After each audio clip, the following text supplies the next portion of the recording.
So, here's a letter. Greetings. Thank you for taking the time to read my letter. I really appreciate it.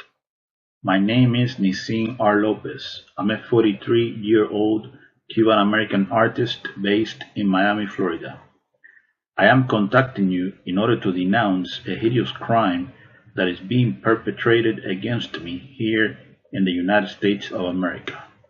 Contract stalking and electronic weapon assaults sponsored by corrupt elements in the U.S. government. Yes, I am a targeted citizen. I've been experiencing organized harassment sponsored by the authorities since January of 2011. This thing ruined my life. You might be saying to yourself, what exactly is organized harassment, right?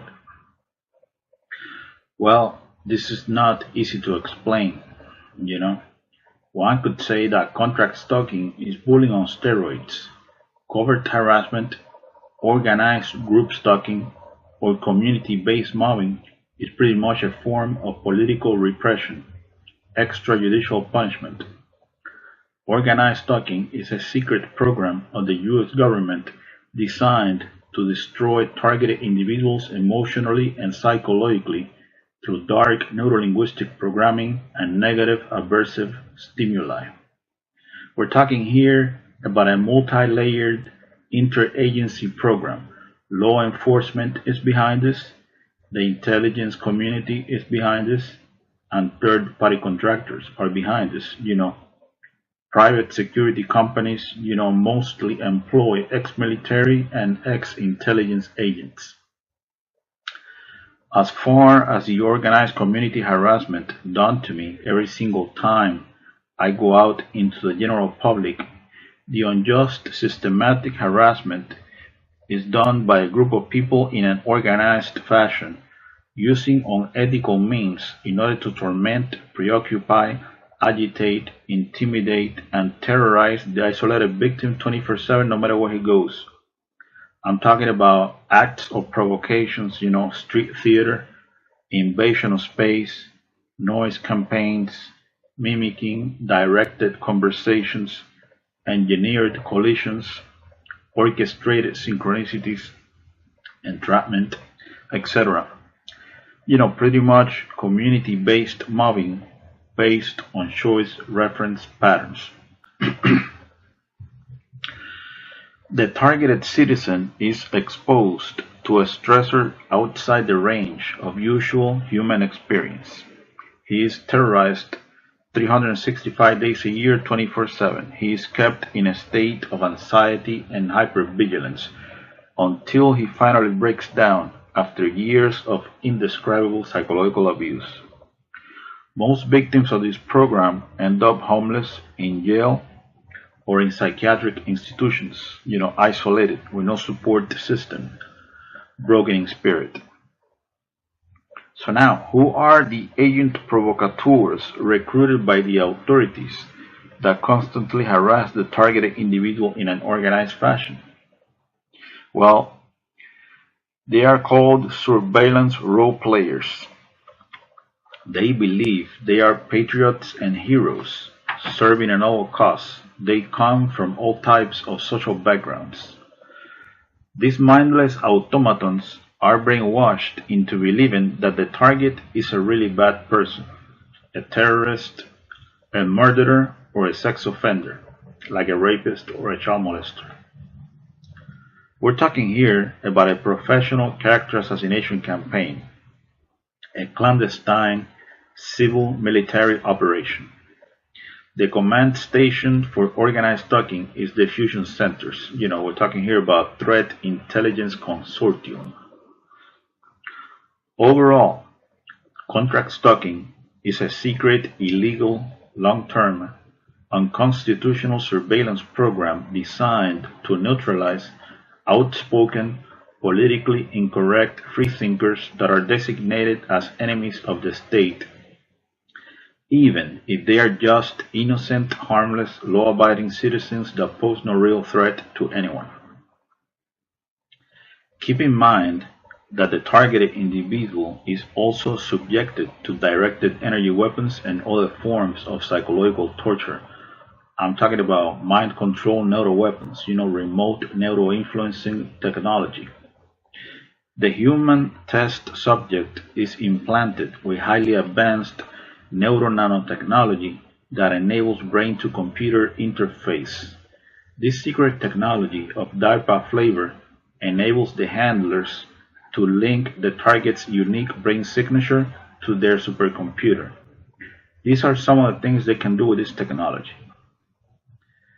This technology enables the handlers to read the target's thoughts verbatim in real time. They can tap into the optical nerve and into the auditory system.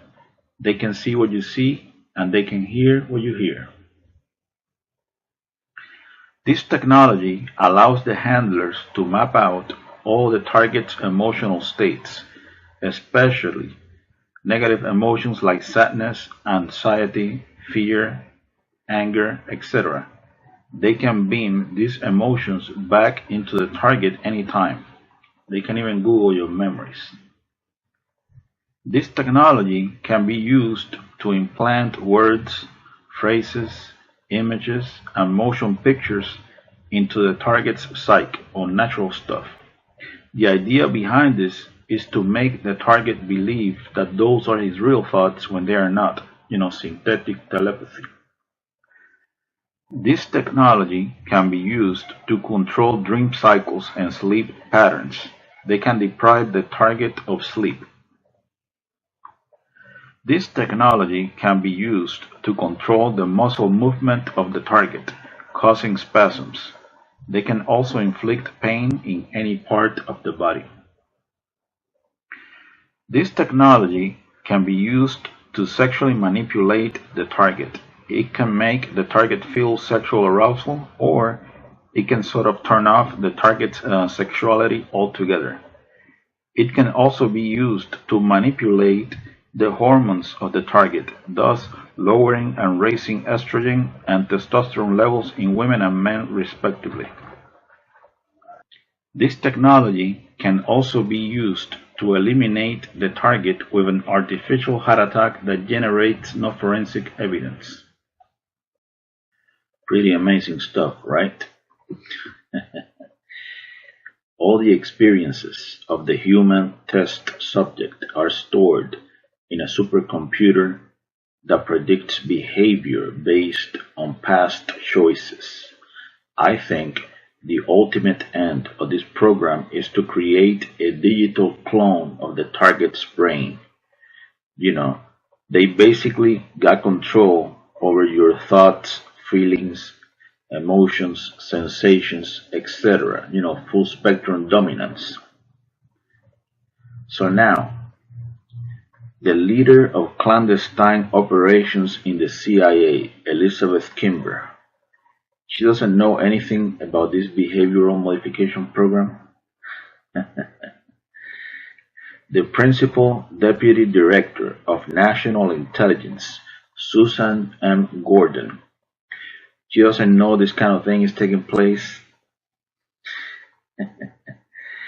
The director of the Defense Intelligence Agency, Robert P. Ashley, he doesn't know this is going on. The Assistant Attorney General of the National Security Division, John Charles Demers of the Department of Justice, he doesn't know this is going on.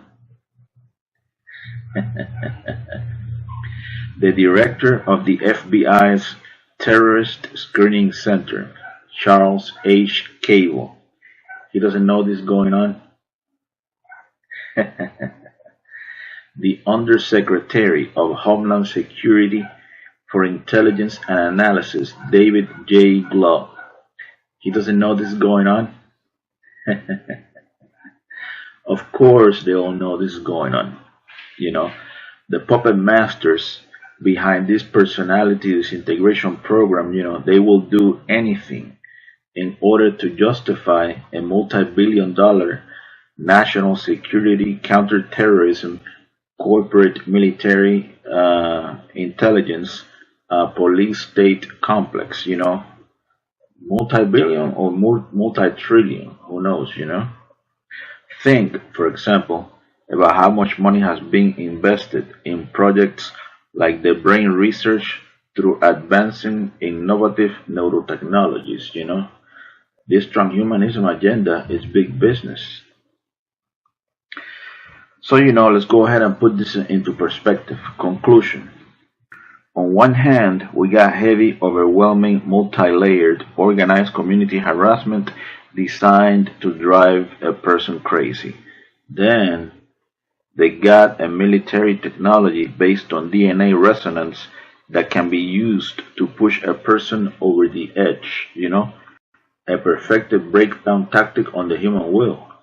You know, this is a humanity 2.0 experiment, no question about it.